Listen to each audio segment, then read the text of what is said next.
നമസ്കാരം. ഞാൻ ഡെയിലി വർക്കിന് പോണ വഴി കേട്ടോ. ഞാനിപ്പോൾ കറക്റ്റ് ഉള്ളത് ഞാൻ മുക്ക ആനയാകുന്ന റോഡിലാണ്. അപ്പോൾ ഡെയിലി പോണ വഴി ഞാൻ കാണുന്നതാണ് ഇതുപോലെ കരിങ്കല്ല് ഇങ്ങനെ കൂട്ടി വെച്ചേക്കുന്നത്. അപ്പോൾ ഇത് എന്താണെന്ന് അറിയത്തില്ല.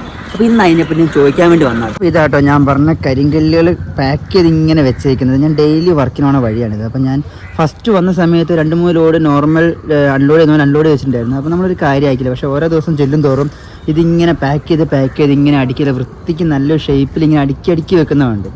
അപ്പോൾ ഇതെന്താണെന്നൊരു പിടുത്തവും കിട്ടിയിട്ടുണ്ടായിരുന്നില്ല. കാണുമ്പോൾ തന്നെ നല്ല ഭംഗിയുണ്ടല്ലോ, അല്ല പാക്ക് ചെയ്തിട്ട് അവിടെ കെട്ടിയേക്കുന്നത്. അപ്പോൾ ഇതെന്തിനാ ഇങ്ങനെ കരിങ്കല്ലുകൊണ്ട് മാത്രം കെട്ടിയെന്ന് എനിക്ക് പിടുത്തവും കിട്ടിയില്ല. അപ്പോൾ ഞാൻ ഇവിടെ ആൾക്കാർ ചോദിച്ചപ്പോൾ അവർ പറഞ്ഞത് നമുക്ക് ഇതിൻ്റെ നേരെ ഓപ്പോസിറ്റ് എരവഴിഞ്ഞിപ്പുഴയാണല്ലോ, നമ്മൾ ബെൻഡോയി പാലത്തിന് തൊട്ടടുത്താണ് നമ്മൾ നിൽക്കുന്നത്. അപ്പോൾ എരവഴിഞ്ഞിപ്പുഴേൻ്റെ സൈഡ് വാൾ കെട്ടാൻ വേണ്ടിയാണ് ഇങ്ങനെ അടുക്കിയിട്ടെന്നാണ് പറഞ്ഞേക്കുന്നത്. അതായത് കറക്റ്റ് മെഷർമെൻറ്റ്, എഞ്ചിനീയർമാർക്ക് കറക്റ്റ് മെഷർമെൻറ്റ് കിട്ടാൻ വേണ്ടിയാണ് ഫസ്റ്റ് അവർ ഇതുപോലെ ഫുൾ ലോഡുകൾ നല്ല രീതിയിൽ പാക്ക് ചെയ്ത് കിട്ടുന്നത്. അതിന് ശേഷം ഈ മെഷർമെൻറ്റ് എടുത്തതിന് ശേഷമായിരിക്കും ഇത് പുഴയുടെ സൈഡ് കെട്ടാൻ വേണ്ടിയാണെന്നാണ് നാട്ടുകാരൊക്കെ പറഞ്ഞത്.